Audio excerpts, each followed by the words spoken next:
course, naturally. All right. Welcome to the latest installment of the Lobina Sidebar. This is your host, Dom.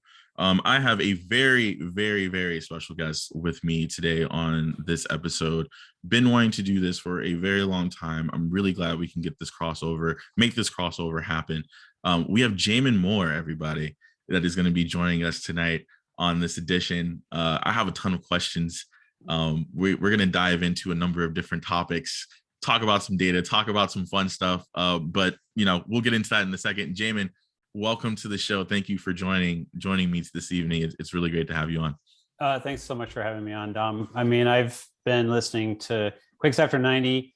I think it's been at least 6 years now. You guys have filled my commute time in a very meaningful and special way. And guys like you and Phil and Zach and Bill and now Sterling on occasion, and Collinette and I are back in the day doing the solo, and then on occasion, with Dan Mazin as well. And then I remember Joel Soria used to do a podcast with Daniel Sperry. I mean, you guys were kind of my entry into the world of soccer podcasts in general, to be quite honest. But Quakes podcasts, you guys have filled a special place for me, and it's been exciting the last couple of years to get to give back and do a little bit in that community myself.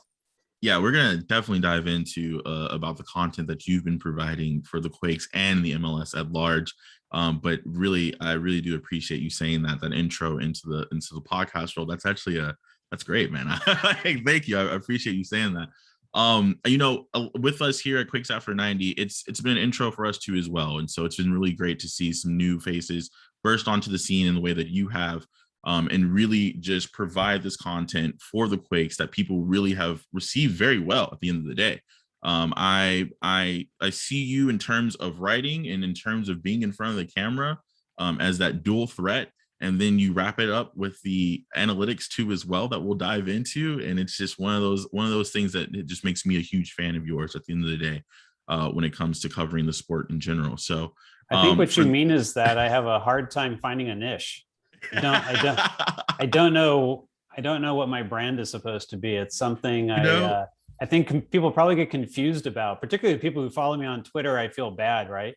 They think they're following me for one thing, and then I ended up talking a lot about another thing. So maybe one day I'll work on that. It can't be worse than me. I have random music quotes, random, wrestling situations. It's a bunch. It's a mess at the end of the day. But for folks who do not know you as well as I know you, just a quick introduction. I think a lot of people are just curious, like how you got into Quakes fandom at the end of the day. What got you into the sport? Everybody likes to have that connection of how you got rooted into being a part of the Quakes community. Yeah, well, just left the Bay Area and now up in the Seattle area, but for about 16 years, got to call the Bay Area home, and had brought a kid to the Bay Area and had two more while we were there. And so really kind of got involved into, really the San Jose scene and particularly the San Jose soccer scene, because I had a son who really enjoyed and was pretty good at, playing soccer when he was young. Soccer to me was a sport that I played on the playground every day. That was the playground sport when I was a kid. And then, when I got into kind of the middle school and high school years, actually played some organized. But I left it for a bit, and right around the 2012 season, I think really I caught like a couple games in 2011, and I got to a few Fire games back in Chicago when I lived there. It really, this team really kind of captivated me, and particularly, Chris Wondolowski, right?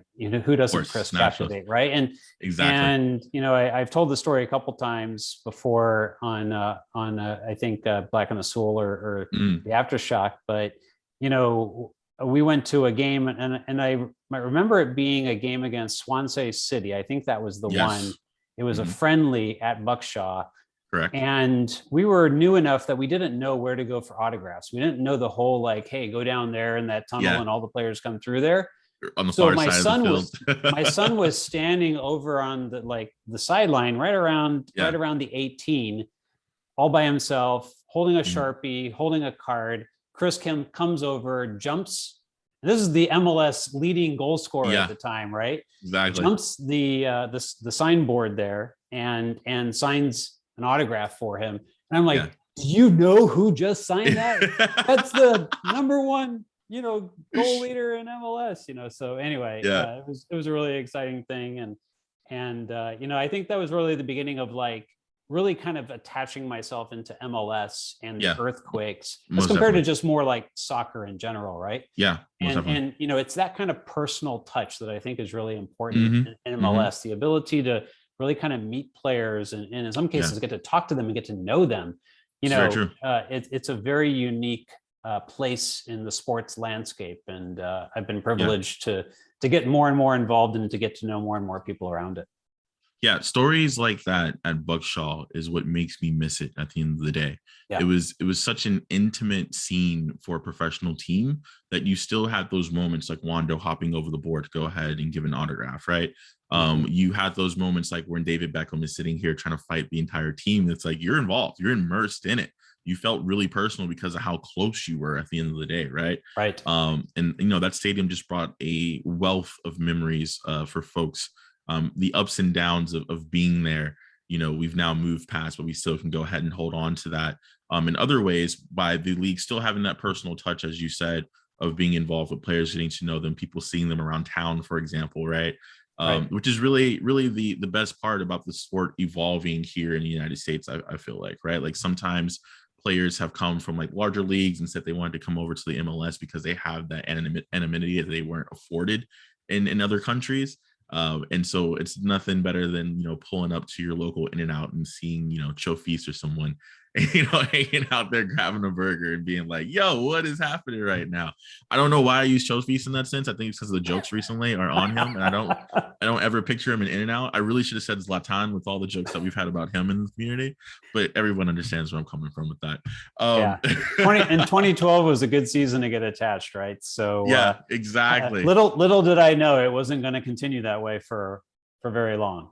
You just got the proper introduction to Quakes Fandom. That's all it was. You caught it at the right time. The first game I took my wife to was the game at Stanford where Beckham and Q got into it. Yes, right? Yes. And and she basically looks at me and goes like, "We're getting season tickets." I love it. There we go.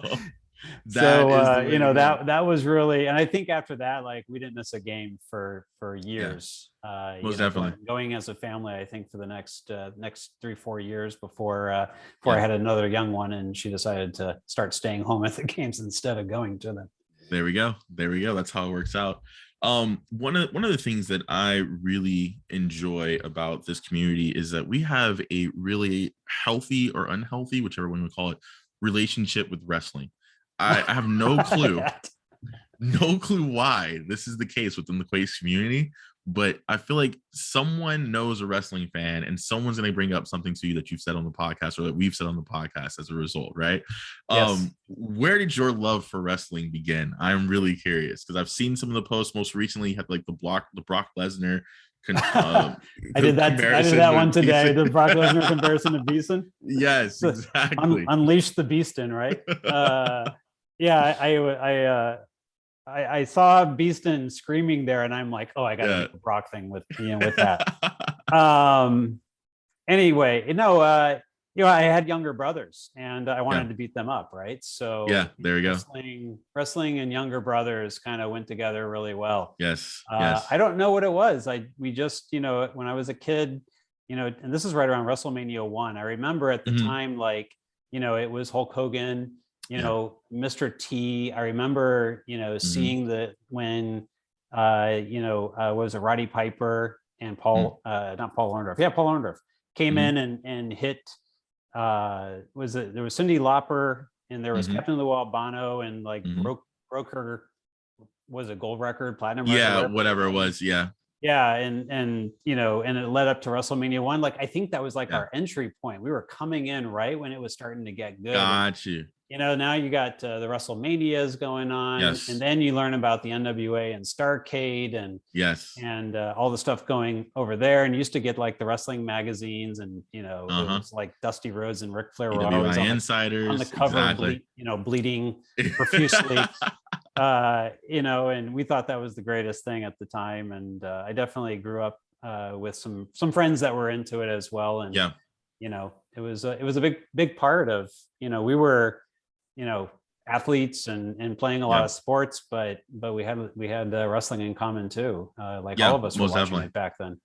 Exactly. And it kind of just spurred along from there. I had older cousins. I'm the oldest of six sisters. And so I didn't have any younger siblings to really, practice wrestling moves on. I was the test dummy for my older cousins. Oh And no. so, yes, exactly. So it was always a handicap match, no matter what. And even my older female cousins, I was just like, please, like, help me here. And they're just like, no, I'm gonna put you in the sharpshooter. And it's like, why?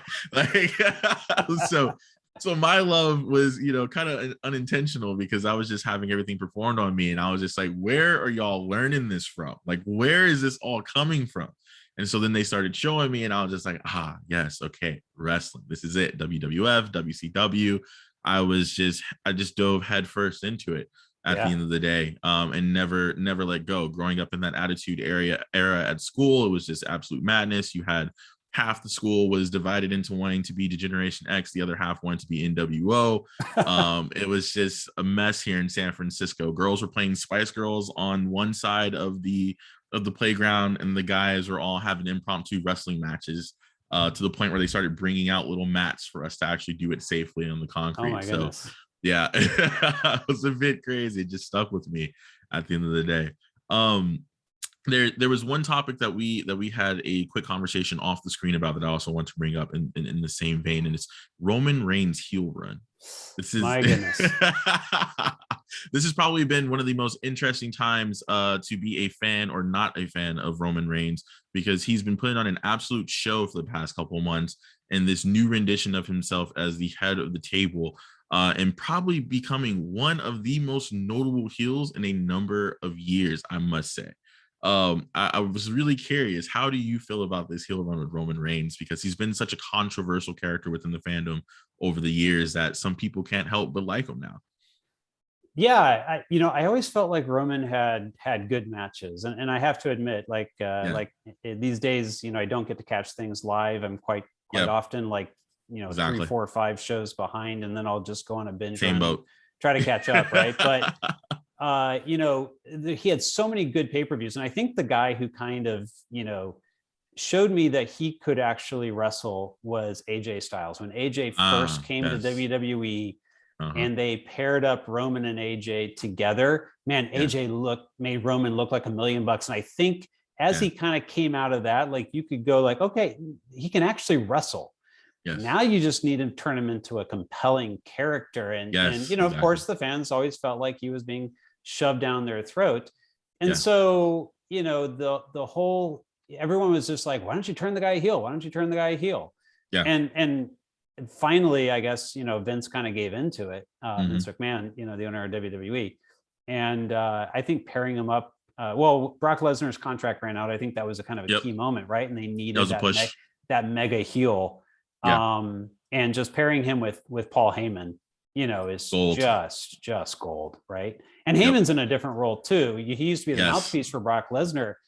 Roman doesn't need a mouthpiece. He Yeah. just Yeah. looks good having like Heyman following him around like a Yeah. lapdog and holding up the belt and Yep. showing everyone how great he is. And I love the new music, the new intro. You got to love how slow he Yes. talks. It has Exactly. every word has meaning, and no, it's fantastic character development. And I think the thing that we all love about wrestling is when you Hmm. get that really good character that really knows how Yeah. to tell the story, Yeah. both inside and outside of the ring. Like, Yeah. it's special, right? Most definitely. And a few years ago, you had some stuff going on in NXT with Johnny Gargano, Tommaso Ciampa. That was like a Yes. 2-year story, and it was Yeah. so well told. And Some of my favorite people matches. just people just went absolute bananas for Yeah. that. because, you know, it was paced well and everything like that. And I feel like they're doing that with Roman really well too. Like, Yeah, you know, first you had the introduction of his cousins and, you know, more recently now they brought back John Cena. Now Brock Lesnar's back in the picture and his history with Paul Heyman. Yeah. I mean, we could talk wrestling all day, probably with this kind of stuff. And then on the other channel, CM Punk is back. And so it's definitely an interesting time to be a wrestling fan for sure. Most definitely. You know, it's the thing I love about Roman Reigns too, as well, is he had to take a step away for a very serious matter, right? Battling his health issues. And it was probably one of the most human moments Roman had ever had when facing the crowd, because for the first time, the crowd really just like stripped down their hate for him, of him being shoved down their mouth, and really understood what he was going through, and really started to be on his side. And that's what I love about the wrestling community as a whole, right? Like, we will all play our part. We'll play our role. Like, I know this guy is human. I know this guy is playing a character, and therefore, if I want to boo him, I'm gonna boo him. But when it comes to those real life moments, those sentimental moments, everyone was just like, we're here for you. We have your support. So to see him come back and then go full heel in the way that he has afterwards, it's just like, chef's kiss, icing on the cake at the end of the day. I think the best character we've probably seen in the past decade, to be quite honest. So I'm interested to see how it evolves. I'm gonna have to agree with you on that. At the end of the day, I'm a huge fan of New Japan Pro Wrestling. I love AEW because of the core that went ahead and established the you know, pretty much the business over there to compete with WWE. But there's something classic about WWE characters because of the history that's involved with it, that really just pushes guys forward when they really make it onto that platform. So Roman, I'm going to agree with you that in that sense is probably one of the better performers. Before we move forward and dive into the data here, who is your favorite wrestler of all time? Shawn Michaels. Shawn Michaels, HBK, the Heartbreak Kid. Okay. HBK, you know, he kind of, I liked him the moment he put Marty Jannetty through the barbershop window. Yes. I always gravitated to the heels. I was always for whomever was wrestling Hogan. I wanted to see him get beat back in the day, right? Yep. And I was always rooting for the bad guys. I think people think I'm a good guy, but I kind of like to heel out on occasion. I don't know if you've noticed on the shows, but on a rare occasion, I'll heel out just a little bit, and it's kind of on purpose. But Shawn Michaels just had that swagger. You know, he had sensational Sherry on his arm for a good bit of time. Yep. But man, when he separated from the Rockers, you know, he kind of became that character on his own. Like, you know, put the rocket to the guy's back. He was the best worker in the company. Now we learned later he wasn't necessarily a good person. Until he went through some hardships in his life and had to find religion and things. But you know, he became a much better person, you know, for all those things. But yeah, most definitely. As a character and as a wrestler, like, he was, in my opinion, probably the best in-ring performer that the business has seen to this date. Most definitely. I actually don't like Shawn Michaels in the Attitude Era with Generation X as much as I did prior to that, with like Big Daddy Cool Diesel, his feuds with The Undertaker, his feuds with Bret Hart. My favorite of all time is Bret Hart for sure. The excellence of execution is, there you go, right there. My number two is Montreal Screwjob. You and I could do a show about that. We totally could, right? So I totally feel you. Everything on Shawn Michaels, he's definitely my number two. But Bret just had this aura about him, this level of coolness that just resonated with me. I was just like, that's how I'm going to handle myself when I go out into the world. Just the model professional, but was also a badass at the same time. Just so technical. Everything was just done with excellence. You know, he just made things look pretty without it being pretty. That floating suplex of his is just like, I love it so much. The simplest things, like a knee drop off the top rope, like making that just look so good, as much as it didn't have as much flair as something that Shawn Michaels would do.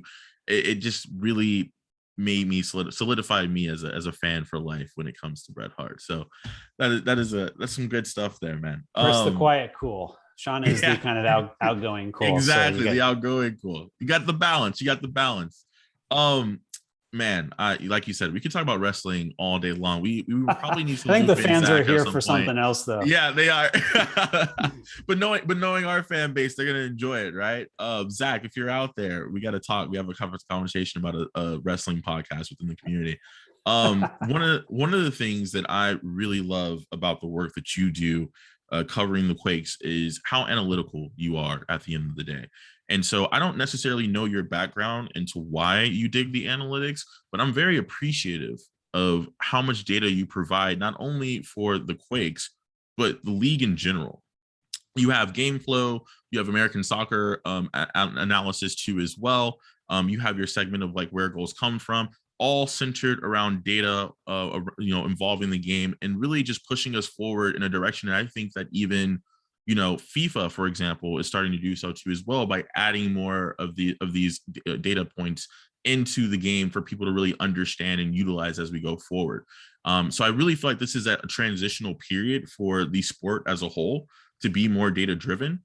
And in my eyes, when I look around the league, I used to pull all of the podcasts around the league on a yearly basis, for the RMLS subreddit. Mm-hmm. And so, I've talked to a lot of people, I've seen a lot of things. There's very few folks out there who actually dive into the data as much as yourself and some of your colleagues do. And so just tell us a little bit about like what your background is with analysis, with data analysis as a whole, because I know there has to be something there that got you interested.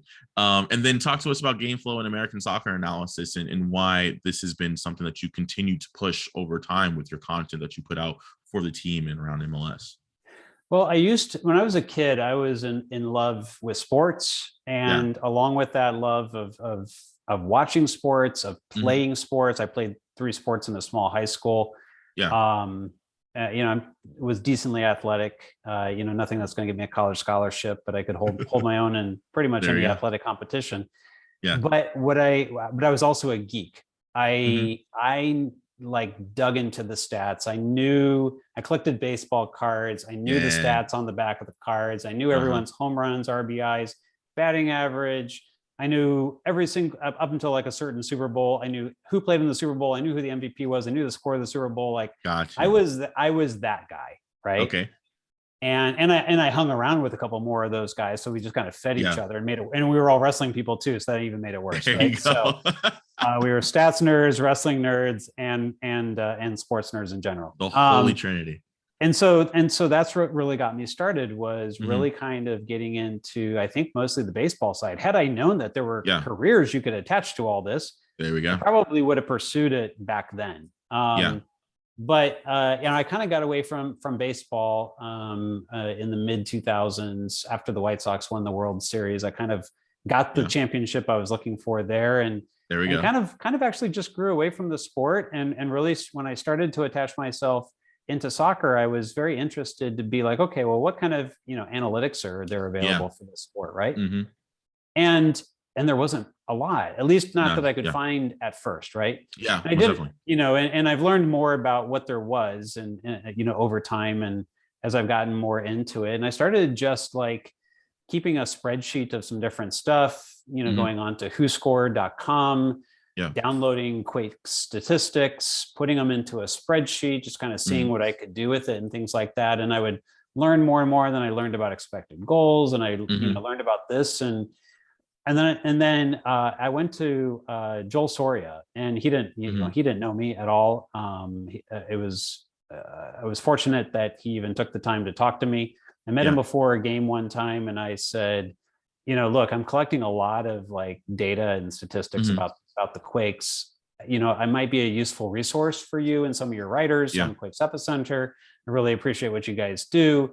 If there's anything that you would like to use, let me know, and I can kind of supply you guys with some data, because I'm collecting all this and I'd like to do something with it. Yeah. And eventually he actually pushed me into writing articles. There we go. So because of Joel, and I'm super appreciative to Joel for a lot of things. And but if it was up to me, probably I would mostly like keep just do a bunch of analysis and keep it to myself. Yeah. But but he kind of pushed me to share it with people. Mm-hmm. And really kind of doing that and seeing the doors that it opened and the people that it influenced and how much different people really started to enjoy that. It kind of made me want to do more. And then pretty soon, I one of the articles actually got picked up on MLSsoccer.com by Matt Doyle and by Bobby Warshaw. We're both commenting on it on Twitter, and then Matt put a piece of an article I did into an article on MLSsoccer.com, and I was just hooked at that point, right? Like, yes. Oh man, like I've arrived, right? I've got a little snippet Work of my stats on MLSsoccer.com, right? And so right around that time, like American Soccer Analysis kind of took note and said, "Hey, would you be interested in doing something for us?" And I was pushing to get some more data, and it was just one thing led to another. They have a Slack channel. I got onto the Slack, and lo and behold, now I'm surrounded by a bunch of us geeks. There you go. It's just kind of been a snowball thing ever since, to be quite honest. Nice. I really like that. It's the passion that you had for the data that started when you were a kid, and then here you are years later. Fast forward, you enter a new arena when it comes to the sport, and then you're just like, hey, I just want to offer this up, and now you are pretty much on the forefront in a lot of people's eyes, and pushing people forward and understanding the data and really getting into the nitty gritty to say, okay, this is why this is happening, or this is what's expected of this player. And for me, that's something that I really appreciate, because myself, I've never really been into expected goals or expected assists, or really understood it at the end of the day. Right. And so some of the explanations that you've put out there, the resources that you have available that are on your Twitter, and we'll talk about those in a little bit too as well, really help me digest that and say, okay, this does have a place in the sport, right? There's a number of folks, and I would say in any sport, and really just anything in history, where you have an old way of doing things and then a new way comes about, right? And people are reluctant or hesitant to want to go ahead and jump into it. And so, we still have this whole like eye test versus the data battle that happens in a number of different realms, especially in this sport. But I think the way that you approach the data in your articles, when you do talk about it on shows, is one that is pushing people forward and getting them to think forward about utilizing a lot more to understand the game. So especially here in the Silicon Valley, I just feel like it goes hand in hand with the education of the casual soccer fan, and getting them to buy more into the club as a whole, buy more into the game as a hub. And it's really great work at the end of the day. Yeah. Well, in Silicon Valley, the A's changed baseball, right? True. Yes. And if you've just watched the Moneyball movie, I would encourage you to take a look at the book, because most definitely, there were a lot of liberties taken with the movie, I will say. Yeah. The history actually is a bit different than what's portrayed there, but it is true that the A's basically kind of changed baseball, and then the Golden State Warriors did the same for basketball. Most definitely. Figuring out that, hey, the mid-range jumper is not where it's at. Either shoot close to the hoop or fire off the 3-pointers, right? Yes. And exactly. kind of how they changed basketball. Both of those things improve their sports. Yeah, right? most definitely. The thing with soccer that's really interesting is there's this kind of fear from particularly the European side that somehow those American, statisticians or analysts or whatever they want to call us are going to ruin the beautiful game. What's interesting is the more I dig into the data, the more I study what success looks like. Yeah. Right. The more that I'm of the firm belief that there are people in this sport who understand the probabilities that happen that go along with the sport, either intuitively or they're listening to the analysts, right? And they're ahead of the game. And those are not the people who are running the sport. Those are the people and the teams that we look at and we revere in the sport.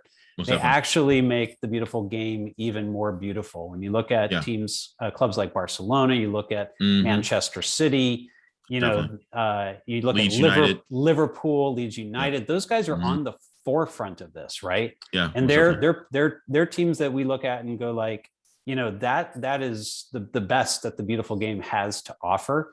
Yeah. Why would we not in the US want to make that same leap forward? Nothing's I going to agree. propel MLS further along faster than for us to understand, what makes those types of teams successful, True. and Yeah. how to take our youngsters, and then, as they become homegrowns and as they, turn into professional players, and really kind of push them into this next Yeah. level. Who does understand this kind of stuff is Greg Berhalter. You can see it in the U.S. Most national definitely. team. Yes, the They've been very selections. successful more recently. There may not be any more inquisitive, analytical mind in American soccer than Greg Yeah. Berhalter, save maybe for Jesse Marsh. Jesse Marsh loves American soccer analysis and what we've done there. He prints off articles and puts them in players' lockers. Yes. So you want to look at the two best American coaches, and if you want to throw Bob Bradley in there as a third, all three of them analytical guys who understand the sport from a probability perspective. They're interested in the data, and by the way, they're the ones who are pushing the sport forward from an American perspective. It's definitely happening. Like the Most growth definitely. is definitely happening for sure. Yeah, you can start to see it come full circle too as well, because as you talked about that hesitancy by people on the European side to really want to go ahead and dig into those numbers, one of the teams that we mentioned, when you start rattling off teams that have been pretty analytical, is Leeds United. And what I found interesting about Leeds United is they have a head coach, really the mentor from Matias Almeida here on the Quake side, who has made it a point to work with that Leeds front office and ownership to be as analytical as possible when they are scouting players, and then also evaluating players as they go ahead and work within his system, right? And that has now influenced Jed York to go ahead and buy a stake into Leeds United with his partner Prague over there for the San Francisco 49ers. And they have done multiple trips over the past couple of years to go and learn from the Leeds analytical team and see how they can go ahead and bring that into the NFL and use it for San Francisco 49ers drafting, the way in which they rest players, the way in which, things happen within that treatment side. And then also when they look at the analytics as they perform on the field too as well, right? So I feel like it's starting to come full circle at this point in time. And you're right. I think the league really does need to start taking a more analytical approach in general, if they want to move forward and become one of those like top 5 leagues, which is very obviously the goal of Don Carper at this point. Absolutely. At the All-Star game last night, he made that comment. There was a comment about 28 teams being on, I forgot whose crazy jacket it was. But he said, how about 30? So, he's thinking about expansion. He's looking at ownership groups who are going to go ahead and push the sport forward, be more analytical, really go ahead and build out those teams as they first come on board to be as successful as, say, in Atlanta United, right?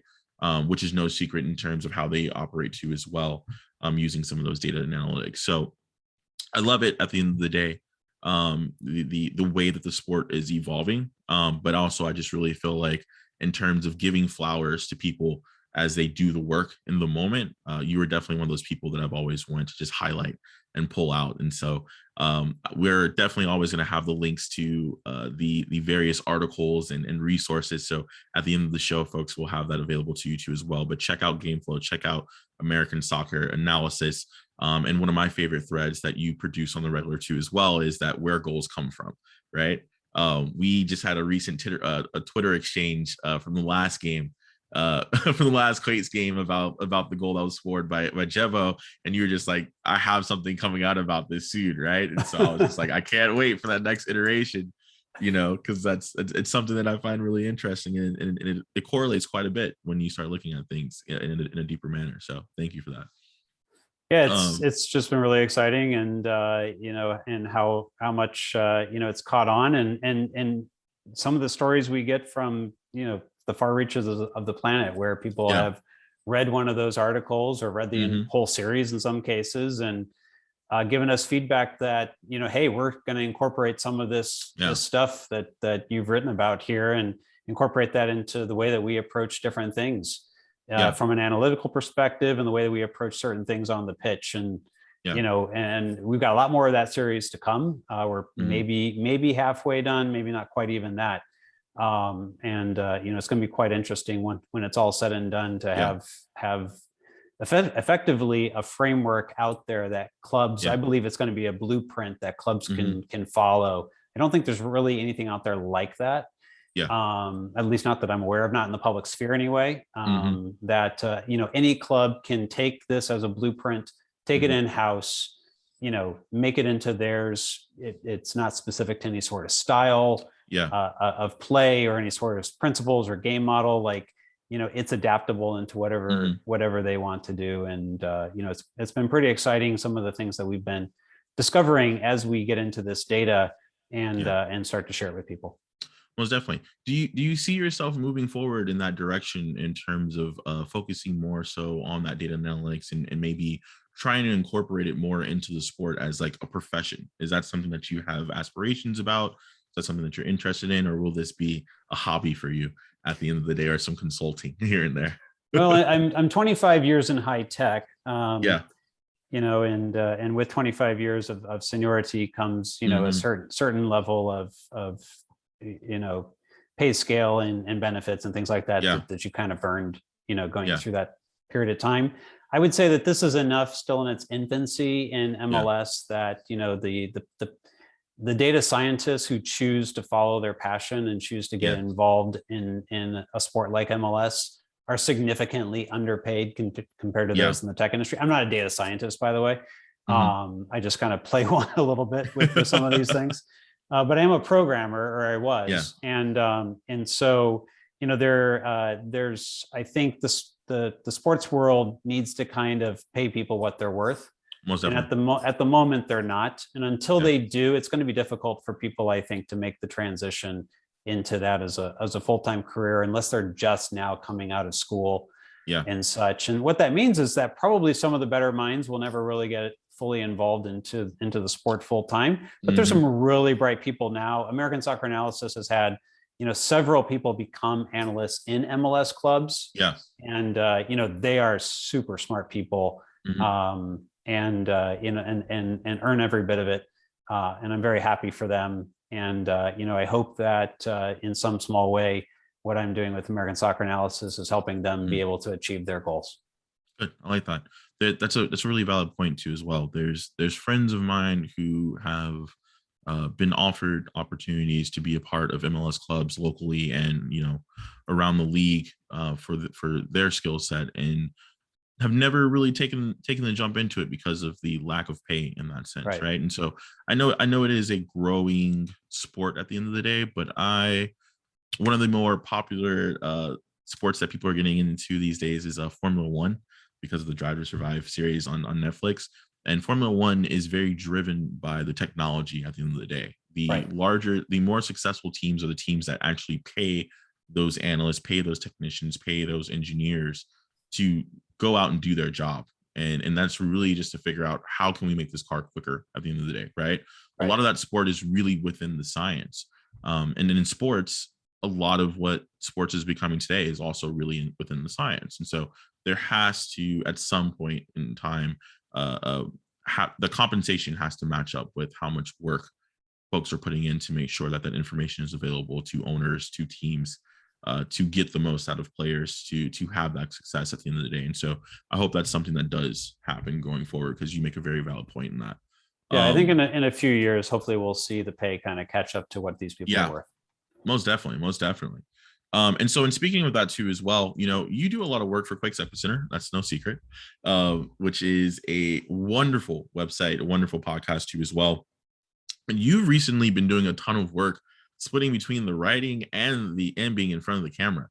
We've seen you on some hosting duties. We've seen you analyzing the games after matches. And then in terms of, I'm a Patreon for Quakes Epicenter too as well. I feel like a lot of the articles that I read are from you.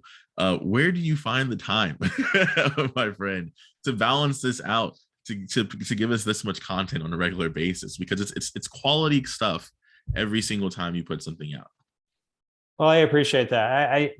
So again, I kind of go back to, what Joel Soria, I think did. I think, Anay Patel giving me the opportunity, as well. He founded Quakes Epicenter and is still involved in it to this day. Colin Etnier and all the work that he's done there. I mean, you come into a place where you've got such a track record of success, good journalism, people who know how to talk, people who know how to write. I just owe so much of whatever success, is happening with Quakes Epicenter is due to those guys and the work that they put in. The Patreon was started by Joel. And he built it to a point, and that we've been able to kind of, take it from there and be able to build it even more. Asher Combs joined the team. Now Alex Morgan took Quakes Talk and merged it with Quakes Epicenter. We also got Aaron, who takes the photos, at the home games. Aaron Morgan, who does a fantastic job with that. It's now like a full team, and we've got some part-timers like Phil, who comes in and helps us with the host duties from your show, Quakes After 90. And we've got Carl Carpenter, who's my partner on Where Goals Come From, has jumped in and helped out. And we've had a few special guests, along the way. I hope someday we'll be able to get, Joel Soria back at some point to join us on some shows.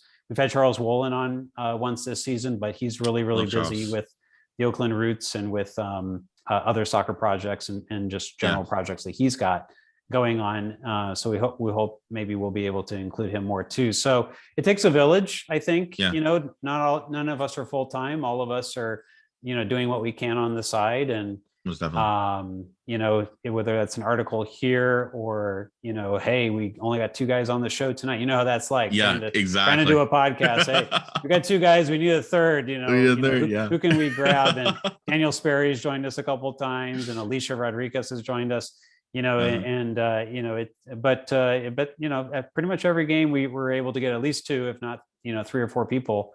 On for these post game shows, and then trying to work with the Quakes PR and who's going to be asking questions in the press conference and things like that.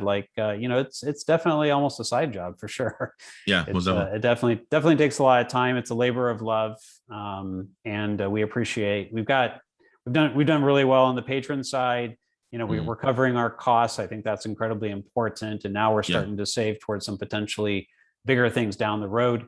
For some travel, hopefully playoffs coverage, preseason coverage, perhaps if there's enough, to do that type of thing. We'd love to really kind of expand out, incorporate away travel, and try to do more and more for the fans. And anything that people give toward the Patreon, helps us get closer and closer to realizing that kind of dream. And it's been exciting to see, and we appreciate patrons like yourself, Dom, and really from all over Twitter. And sometimes people even find us, they're not even on Twitter. I don't even know how that happens, to be quite honest. But and we've got a Slack now, and if people give $5 a month, we put them into a Slack. And one of the things that I've been telling like Quakes PR people, and I got to talk to Jesse Fiorinelli a bit before he was let go, unfortunately, was that we're really trying to just build a community of people who really love this club and want to do more than just go to a game. They want to be invested, and they care. And what we want to try to do is just be a part. And you guys have helped create a community as well. And Tectonic Takes is doing a great job with that now too. And just try to give people a place where, they can get just more than, what they're going to get on the air from a game, or just by attending a game, and try to actually, make it a special place where, people can find friends and make connections and share, a mutual love of sports and of this team. Most definitely. That was going to be one of my questions too, as well, is like how you see the landscape of the independent coverage, of the Quakes compared to some of the other teams and really just the league at large. And you touched on some of those aspects where, in our past conversations with the Quakes PR team, with people in the front office too, as well, even doing things as simple as like AMAs, right, to get people onto the subreddit more so that they can interact with players and have that, interaction there where they feel like, oh wow, we're connected and we're a part of this. It means a lot at the end of the day. And the thing that I really enjoy is that everyone who does get into this space has kind of had that same goal, right? Of wanting to build that connection and wanting to make sure that the community is there. Because at the end of the day, like the folks who are on Reddit, the folks who are on Twitter, it's a small representation of the community as a whole, but they're the ones who are more likely to interact with the things that we do, right? And so if you can get those people bought into the initiatives that you produce on our end, may it be an AMA, may it be an interview, may it be something like, preseason, going and taking a look at all the available seats available for season ticket holders, through the subreddit, right? Things that we did, like that, very minor things, meetups at breweries and such that, Paul Dewhurst has put on, along with like Sam, right? Right. It gets people bought in to then go ahead and go spread the gospel at the end of the day, right? And say, I not only am a supporter of this club, I not only am a season ticket holder of this club, I'm not only a media member that covers this club, I'm part of this family at large. And that's how you organically start to build that fan base and that audience up a lot more, and really just have additional content and really those experiences born from that. And so that's always just kind of just been a huge opportunity that I've seen there, lacking from the Quake side. But it's something that you also mentioned in one of your articles too as well, about steps for hiring a GM, where you were talking about we need to hire someone that is going to bridge that gap between the club and the community to go ahead and bring more people in. I thought that was very interesting, because when you think about hiring a GM, I don't think that's on a lot of people's lists. So I just wanted to highlight that and just say, or really just ask, why was that one of really like the first things that you put on the article? If you want to just like drop into that a little bit more, why do you feel that that's important for a GM hire going forward to really bridge that gap between club and community? Well, for a number of reasons. One is that I believe that there's a really core group that have been Quakes fans really all their life. If you take a look at the season ticket holders, the people who are there for every game, some of them have been going to games, even before Buckshot, right? Back in the NASL, Spartan Stadium, Clash days and Spartan Stadium. And, there's been this core group for a very long time, but in some ways, it's difficult to see the growth beyond, some of those core. Sure. One of the things I've been a bit disappointed with is I wanted to see the club do more in terms of working with local soccer clubs. And I agree. While it wasn't intentional, I do believe that the closing the youth club and the girls academy really kind of has this effect of diminishing the influence with the younger people in the area, the soccer playing youth, and connecting soccer with the earthquakes in the area. To me, I would like to see a community in which every single club is supporting the ability to take the top youth players and push them to the next level of the pyramid. That next level of the pyramid, might just be an academy team. The next level of the pyramid for some people is going to be maybe to make it to college. For others, it's going to be to actually get to play in one of these U23 or whatever this second MLS team league is going to be. And then for some people, they'll actually make it as homegrowns, right? Yeah. And this pyramid has to be fed by all the soccer talent in Northern California, not even just the Bay Area. And we've seen that with Emi Ochoa coming out of Salinas area. Sure. We've seen it with Cade Cowell coming all the way from Sarah's right. And so, they are kind of reaching some of those areas, but they could do a lot more. I think we know that there's a lot more that can be done in those communities. And to me, it's finding every single youth partner, every single semi-pro, every single, USL, whatever, it takes, right? Monterey Bay, the Roots, any other team that gets established, there's San Francisco City, and I'm going to miss some, the Glens and the Loons, et cetera, right? We have a ton. Right. So there's a lot. And so like all these people should be working together to get the best players from Northern California into that pyramid and as far along that pyramid as possible. And I believe that the general manager, if nothing else, can help set the tone for inclusion rather than exclusion. The academy shouldn't be a private club. It should be a place we're trying to get all 100%. The players, right? The best players in the area. And that's the only way that you're going to achieve an FC Dallas like atmosphere that, how many homegrowns do they have at this point? It's crazy, right? Just got And another one now called up Oscar today. Pereira, you watch what he's going to do probably down in Orlando. They're probably Yeah, going to have the same thing down there. all over Philadelphia, Florida. Yeah, Philadelphia is being very successful, with this type of yep, academy push. And I know Jesse had a vision for it. I yeah, don't think it was fully realized at the end of the day, but I know that it's something that he really wanted to see happen.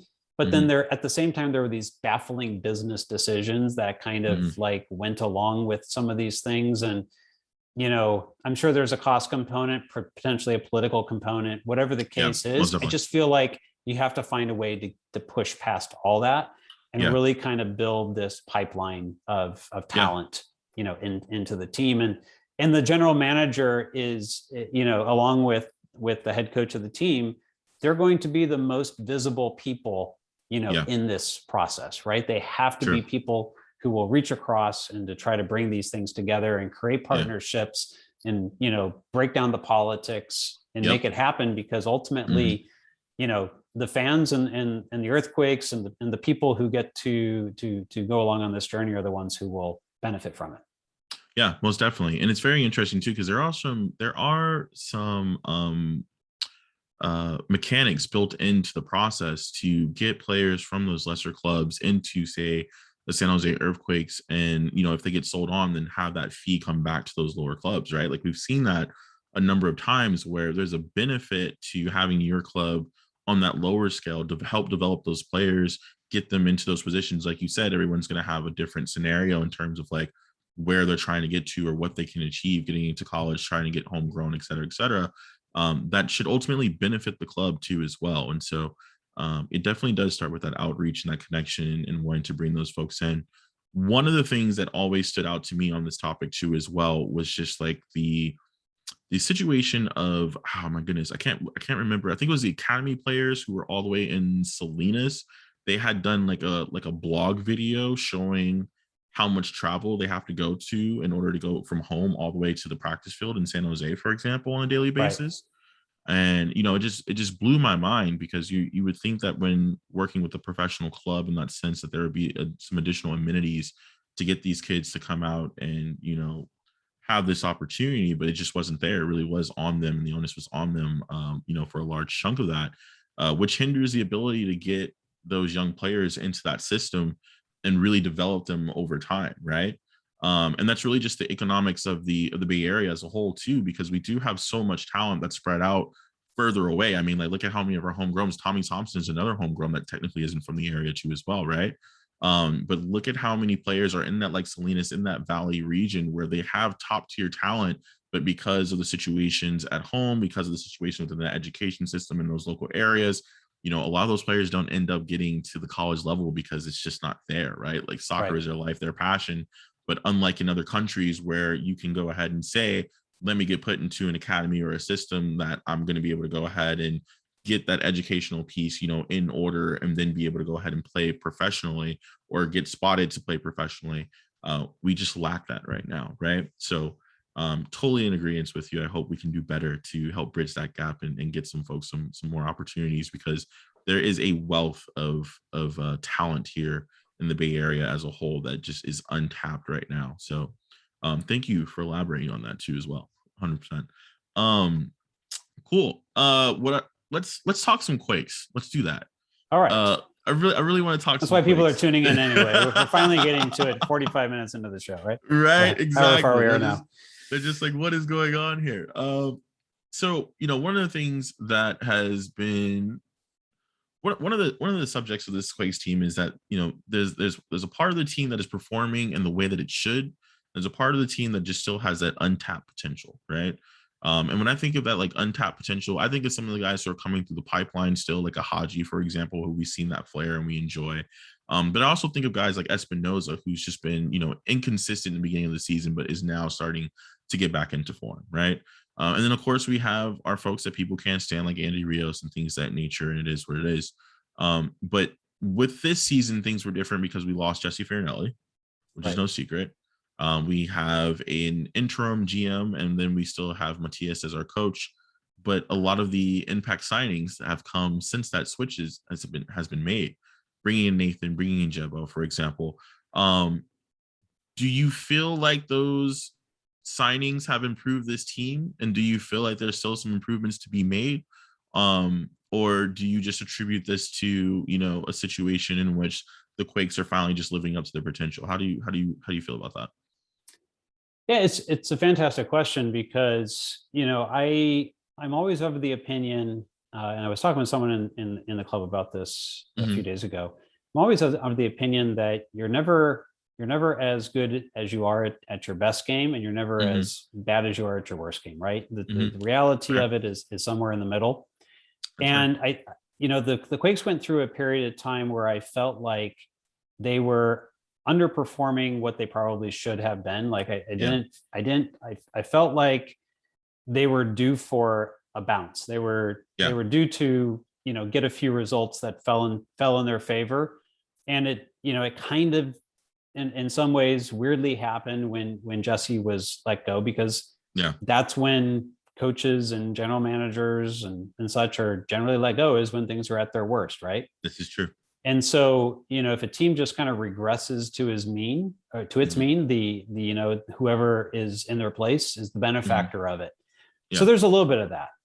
There's also a bit of hey, Nathan was a pretty darn good signing. Yeah. And it's hard to imagine that he's not going to continue to be a good signing. Now, can he keep up what he's been showing over these 10 games? Yes. Fair question. We don't quite know what his mean quite is yet. And so, we'll see, is he at his best level right now and he's going to regress? Is he where he's going to be? We haven't figured that out quite yet, but he's certainly been a very, very good signing. And I think the credit does need to be given to Jesse for that particular one. Most definitely. But there's a move, and you talked about it with Sterling a bit, and I'm not all the way through your last show, but in the first part of your show, you guys were talking about it, where, the Jeremy Ebobisse move, is not a move that you feel like if Jesse Fiorelli was still here would have been made. Right. It's just because he has not done those intra-league moves before. Exactly. And so that does feel like, between Matthias and Chris Leach. And I think what we're seeing is Chris Leach and Matthias can work together, because this is a situation where they clearly have. And we know that Chris Leach and Matthias were working on some things to talk to Fisher about, and it seems like that's happened. And I believe that Jeremy Ebobisse was a part of those conversations. While Matthias said that he wasn't going to tell us what he told John, clearly going and being like, hey, we need to be able to make this type of move now if we've got a chance to make the playoffs, and getting his blessing to be able to borrow against Gammon future years and things like that. I think was very, very key. And when we look back at what we were saying last season about this team, on Black and Azul and on our various shows, and then what we're talking about in the preseason, like there were some really consistent themes. It was this team needs another center back. This team needs a 10. This team needs a 9, right? And a lot of times we attach labels like DP or TAM or whatever to that, indicating that these need to be high quality signings. Whether they actually are DPs or not, I think we're clearly seeing that does not matter that much, because Nathan, not a DP, clearly if there's a DP level center back in the league, like he's showing he could be that, right? Same thing with Jeremy Ebobisse, not a DP, but is he DP quality? I think a lot of people would say yes, right? Chofis, right? He's a DP, but really only because of accounting mechanisms. And so,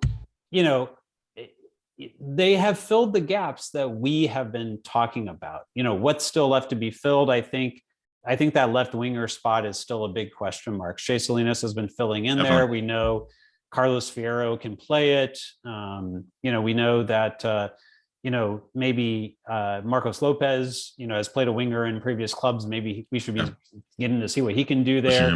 So long as Tanner Beeson's needing to play some left back and things like that, why don't we see some experimentation with all that? All those are fine and good options. I still think like it's a question mark for next year, at least, right? Most definitely. Like to see that figured out. And I do think that there's a lot of help for more like the central defensive midfield side. You got Jackson, you got Remedi, you got Judson. but you only really have Shofis. And when Shofis hasn't been available, they got to push up, Jackson or whatever the case is to fill that spot. So to me, like, they got to figure out the 10. You only got a 1-year loan on Shafis.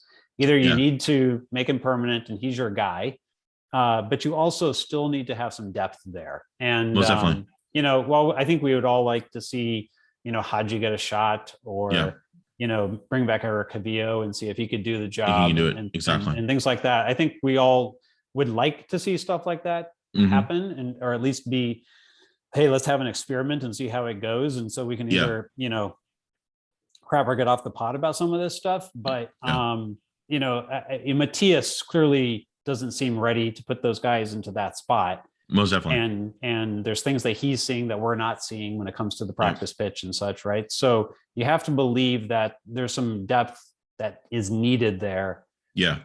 Unless one of those guys really all of a sudden like breaks through the glass ceiling there. Yeah. And which we haven't seen yet. Becomes that player, which we haven't seen yet. Spurts of it with Haji, but not really enough to say for sure. And, those are the areas that I think need to be filled out next. Yeah. It seems like it should be a playoff team at this point, but hey, you got Portland below you in the table. You got LAFC below you in the table. Some competition. Got a couple teams above you that I could see coming down a bit. I'm not sure RSL is a playoff team, for instance, but still not sold. Still not sold. Nope. Yeah. Nope. The underlying numbers tell me I shouldn't be sold either. The Galaxy are above what their numbers should be as well. I think they're going to come down, but I think they'll still stay in the playoffs. It's going to be a battle to see if the Quakes can finish, in a 6th or a 7th spot at this point. I think that's what their upside probably is. I think that's what we predicted at the beginning of the season, and it seems like that's about right so far. Yeah. Most definitely. So, the interesting thing there is the lack of depth for Chofis. You're right. I don't think anybody enjoys watching Jackson Newell push forward into that role when Chofis is unavailable. I've been on the side of saying that maybe he needs to do so right now to pick his confidence up. Because I don't think that his play this season relatively has been anything on par with what we've seen the past 2 seasons. Right. And I felt like putting him in a position where he is forced to create right now, when he's just been so akin to make the safe pass and do the safe thing, would help his game right now in a sense, right? But at the same time, I still hate him in that role. And that's kind of the problem at the end of the day.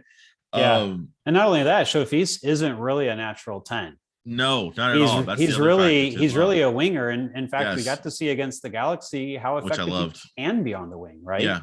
Yeah. And how creative he was attacking from that angle. The reason that we don't see him out there more often is because Christian Espinoza is a must start, every game he's available, right? And Shofis never really gets the chance to play on the wing, but that's where he played for Matthias at Chivas, was really as that winger, a little bit as a 10. But really as that winger, because I think as we can see from Shofis so far, he's not a passing 10 from like the type that really kind of plays that zone 14 merchant with the through balls and stuff. And I had picked that out in his data, and I had written about that in the preseason, and and I had said like, hey, this is an experiment, we'll see how it goes. I think where he has really succeeded on is one, putting the ball in the back of the net. Most definitely. 5 goals, and then the own goal he created from the last game, almost really 6 goals. Exactly. To be honest, I think that's above what I would have expected for him as an output. That's fair. I think what we need to see now is that he actually can become a distribution 10 and know when to get his head up, when to dribble, when to pass. He's got a little bit of that Vaco. Other people have said that. I'm not the first. Yes. In him, and he does need to kind of figure out when to release the ball. At the level that MLS plays at. And I think he thinks he can hold on to the ball a little bit longer than probably he should be. Out. Yes, and, definitely. And so hopefully we can see him kind of become that 10 that will really work with, now that he's got a Bobasi in front of him. That's what I'm excited really for. kind of play off of a Bobasi, let him make those runs, hold the ball, but then release it, right? And find a Bobasi in the right spaces for easier finishes, as I would say, a high expected goal chance that really gives you the opportunity to put 2 or 3 in the back of the net a game when you've got those things clicking well. Yeah, I think there was a distrust in the people in front of him too as well, because we definitely saw, I actually think that Chofis could be more even right now in having, 5-6 goals and being up there with like 4 or 5 assists too as well. We just didn't see focusing on the end of some of those balls and help him out in that sense, right? Andy Rios being one of those folks and really just making people frustrated at the end of the day. So I'm really hoping that the partnership with the Bobusi allows him to step up, like you said, and be more of a distributor. But I'm also not going to get away from him playing out on the wing if that's an opportunity to as well. I know people are probably going to hate me for saying this, but if Espinoza switches to the other side and Cade comes in as a sub and continues to develop, because he is still a kid, yes. And he is still developing for sure. He's still developing. I would be okay with that at the end of the day. I know a lot of people are not fans of the midfield of Jackson Ewell, Remedi, and Judson. But, as we were talking about in the previous episode, but then also to the special that Bill and I did for the sidebar, where we were talking about Action Jackson being called up.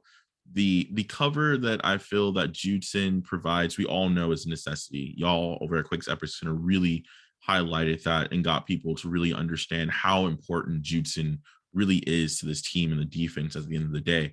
Remedi is probably, in my opinion, our best player to play out of pressure.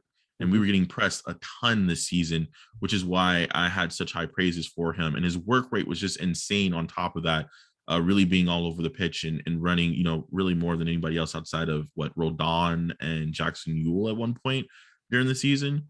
But that wasn't necessarily his game when he played for Atlanta United, what made him so dynamic playing with Darlington Nagbe there, right? And so my hope is that, if we do see this more defensive unit deployed where you have Chofis out wide, you have Jackson Ewell pushed up a bit and playing off of Bobusi, and you have Remedi and Judson there, is that Remedi becomes the passer for Judson in that sense, and Judson is the one to go ahead and clean things up. And if there is trouble where Judson can't get there, we know Remedi can go ahead and get back to, right? Yes. It's almost in a way kind of like how Busio was deployed for SKC at times to sit back and absorb that pressure and then push back on the counter in a similar fashion, right? But that's all dependent on Jackson Ewell being successful in that 10 role, which, like I said, I don't really like. But it's a means to try and get them onto the pitch and try and make something happen. That worked in this situation in our previous game. That I wouldn't brush it off if I saw it again. I'd be for it to see if it can be something that we deploy going forward. Yeah, I mean, the thing, one of the things that Quakes fans I think can be really excited about is they've got some players who really can cover a lot of ground. Yeah, most definitely. Between Remedi and Judson, you've got two of the players that cover the most ground in the league. Yeah. And on the regular, right? Sometimes they share on MLSsoccer.com some of the second spectrum data, around the ground covered and things. Those guys are toward the top of the league all the time. Yeah. We know that about Judson, but it's also true about Remedi. Yeah. And Jackson actually did a pretty good job covering ground as well earlier in the season when it was before Judson was fit, right? Now you've also got Nathan, who's shown the ability to get up and get back and recover. Yes, exactly. On occasionally a bad foul, obviously. But, I think given the level of play he's been at, the aggressiveness has paid off more than it's hurt the team. Tanner Beeson, I think, covers more ground than people expect of a white guy like him. Who looks like he looks like he should not be able to jump. He looks like he should not be able to cover a lot. But he's up there, right? But he's definitely up there, right? And and he's actually one of our latest articles. Actually, our very latest article by Asher actually talks about the aerial threat that Matthias has turned him into, and Matthias is pushing him up the pitch because he knows he can get back and make the recoveries. Exactly. Lopez does a good job recovering on his side. Abacasas, and Marie have both been, adequate in recovering on their side, and it's allowed the Quakes to have this flexibility to do things like play a 3-4-3 or a 3-5-2 or whatever formation is the best tool in the tool bag for a particular game. And now that we've gotten more of the tactical flexibility, I think people like you and me have been begging Almeida to show. Now you've got players who can be deployed into different areas, not always their best position, but but Matias doesn't always want them in the same spot all the time against the same teams, because that's predictable, right? Yeah, and we definitely. saw that in 2019. We saw a lot of that also last year in 2020, and now he's got a lot more flexibility, and he wants to have the ability to surprise teams and to do something a bit different that teams are not expecting. And now that he's got, I think, the size to be able to do that type of thing, cover the set pieces, but be able to like get out and get on the break and not feel like you've exposed yourself, and not allow, dribbles right through the middle of the pitch, to exactly. turn into shots. Red Sea being part that of that hasn't been happening more recently. Those things are definitely improving. And and I feel like in this journey, like Matias is learning something about himself as a coach. He's kind of separating himself from just what Bielsa taught him. He's coming into his own and learning that he can do different things while staying true to his principles. And that's actually really exciting to see. Like, I'm happy for Matias because I believe he's learning this about himself and his coaching style. One of the things I heard is that he didn't want to play with three in the back because he had gotten fired from previous jobs right after he had deployed three in the back situations. It was almost like a bad luck thing, or he didn't feel they were very good about it. And, and he had to kind of get over that. It had to be like, no, the front office had to be like, no, we're behind you. You try what you need to try. If you think that three in the back is going to help this team do better, then do it. And I think he discovered something there, and good for him. Yeah, most definitely. The evolution of Matias as a coach this recent year, with everything that he's been going to, has been very meaningful to people like you and I, because we've been asking for that flexibility, and so to see that payoff, to move away from the man marking and be a bit more zonal, to try the different formations, to play people in different places, as you said. For me, it makes me feel like this may be the first off season where we don't have to worry about the rumors, right? We don't have to have that silly season where there's animosity between him and the front office, him potentially leaving. I feel like this, with the way things are going now, don't know how the rest of the season is going to pan out, of course. With the way things are going right now, it's a positive sign to see things working out in this way and showing that he's going to be here for the rest of his contract. And I could even see him staying on after that if someone like Chris Leach is brought on as the GM. Because I feel like the partnership that they're starting to build and form right now has his input there, but Chris also being able to make his decisions and tailor that to as well, and say, this is the guy that you need, right? These are the type of people that I'm looking at. I'm looking at your system in this way. This is someone that's going to go ahead and bring that extra oomph to your attack, and then that's how we get a Bobacy, right? I would love to see them move forward together and really be able to flesh out the holes in this squad, have some people drop off because their contract's going to be ending soon, get rid of some of that money that we've put into players who haven't been performing, and then really go ahead and flesh out this roster with some MLS folks, then also people who have been scouted out, by our scouting team and Bruno, or by Chris Leach too as well. That is the future that I hope for at the end of the day. Well, I think it'll be great. What we know is that they were, at least in the month of August, supposed to be interviewing general manager candidates. Obviously Chris Leach, I think, took a big swing with the Bobacy deal. He's definitely got to be the front runner at this point. I know he has the confidence of John Fisher to pull off a move like that now. Yeah, most definitely. And so, it'll be interesting to see kind of, does he emerge as the general manager, or does somebody else? And, and will Matias be their guy? I think that's a fair question. And to some extent, I think Matias is on trial from that perspective. Now, we know he has a relationship with Fisher. Certainly no one's going to come in and release him just because they want to. John Fisher's going to have to sign off on that. And probably it's going to take a good offer from another club coming in and buying out that portion of his contract that's left. So there's something in it for the Quakes. So I could see Matias moving on, but I would hope that it would be for amicable reasons, because it's good business for the Quakes. It's good for Matias. Yeah. But could I also see him signing on for another 3 or 4 years if he's very comfortable with the direction and the general manager and what John Fisher's telling him he's going to, give him from a resource perspective? This could be the start of a different, version of the Almeida era. I could see both happening, and I really don't know which one. I have no real idea at this point which is going to happen. I think all of us are, depending upon how the rest of the season goes and such, it'll be very interesting to see how it plays out. Yeah. Certainly never boring No, in the not off at seasons all. anymore. Not at all, man. And it's highlighted by people like Matthew Doyle, taking a look at the Quakes on a regular basis and having those chime-ins and really highlighting the way in which things have developed and evolved, on a national level, which I think is really important. It helps give that attention to someone like Matias and say, this guy is doing a good job when, so many people for the longest time were saying this team is just wild, crazy, and wacky, right? Right. Those are the types of things that I look at and I say, okay, folks are starting to understand the evolution. And when I think about the future, I'm starting to lean more towards that he might actually stay and sign on for an extra couple of years if this is a good fit for him, right? So Yeah, we know he loves the area. exactly. It feels like if he had his way, he would get to stay. But I also feel like he wants the Quakes to give him a reason to stay. Yeah, I feel that too as well. And we need Fisher. Fisher has to do his own work to get a lot more people bought in at the end of the day, more so than just Matias, right? Well, cool. Really, that's all the questions I had because you already answered my question about if we're going to make the playoffs. You said, yeah, we're going to make the playoffs. And I'm in agreement with you on that one. They got to do it their way, right? They got to kind of sneak in the back door. I think I'm the totally issue, fine with that.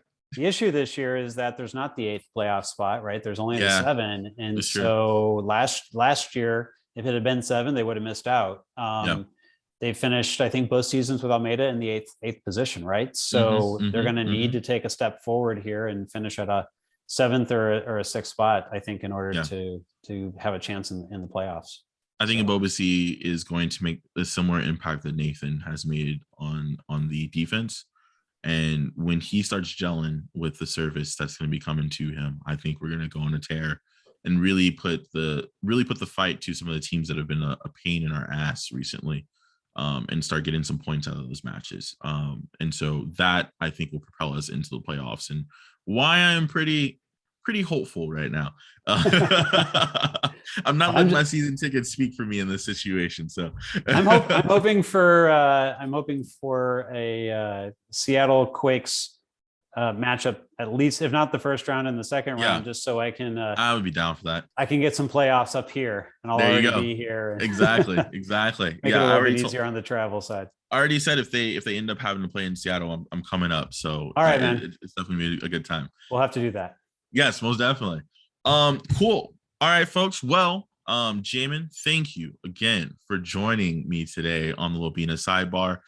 This is the first official episode interviewing somebody. I think this has been wonderful in terms of understanding more of who you are, your contributions. I've always been a fan of the content that you've been putting out, and the content that your team puts out there. Again, I feel like y'all have really taken the initiative to provide a different level of content that this team needs at the end of the day. And so it is a beautiful sight to go ahead and see how, y'all are evolving your coverage and really just expanding your team too as well. Phil being a part of that on the part-time side, doing the hosting duties, where we've always been in full support of that. And so it's a beautiful ecosystem at the end of the day around this club, and one that I'm always going to continue to go ahead and promote. And so thank you for coming onto this show and being a part of that at the end of the day. No, thanks to you and the whole Quakes After 90 team for everything that you're doing. Fun to do a crossover thing. Seems like a lot of crossover stuff's going. You were on Tectonic Takes the other day, and I've been over there too. And we've got a lot of crossover going on now. Most definitely, man. I mean, that's how you have to do it, right? Like you gotta plant the seeds here and there. You gotta spread the gospel, inspire some of the folks that are just getting into it to go ahead and keep pushing forward and want to produce more content. And sometimes in the back scenes be a mentor or just open doors for folks, right? I think that's always just been the thing about the Quakes community that I have enjoyed at the end of the day. Someone is always there being like, want to come through this door? I'm just like, yeah, sure. Like, why not? So that's the best part. If you would like to go ahead and see more content from the J Moore Quakes himself, go ahead and follow him on Twitter at J Moore Quakes. All the links to Game Flow, American Analysis, American Soccer Analysis, Evolve. Let me get that correct for you. As well as Quakes Epicenter is there and available. If you are not a Patreon, I urge you to go ahead and go take a look at their offerings. They do have it tiered. It is a an entry point for anyone and everyone on every budget. And the content is definitely up there. Like I said, I myself am one on Tuesdays. I like to wait until Tuesdays because I don't like to cross the streams for when we potentially record. That has been my rule. We don't want to influence your opinion, Dom. You are you. We want you to be you. Thank you. That's how it goes. But I do love watching afterwards. I really want to talk to Alex Morgan at some point in time because I really love Alex's takes on some of the things in the more recent weeks. But check out the Aftershock podcast after every game, starting to get some national attention too as well. So you guys hopping into some of the MLS morning chats to talk about the Quakes and such. So on occasion, if they move up the power rankings, maybe we'll get an invite more often. So. Exactly. I have a hunch that Matthew Doyle is a closet Quakes fan, so I'm pretty sure he's just waiting for an opportunity to go ahead and ask some folks to be on there a bit more. He spent some time in the area.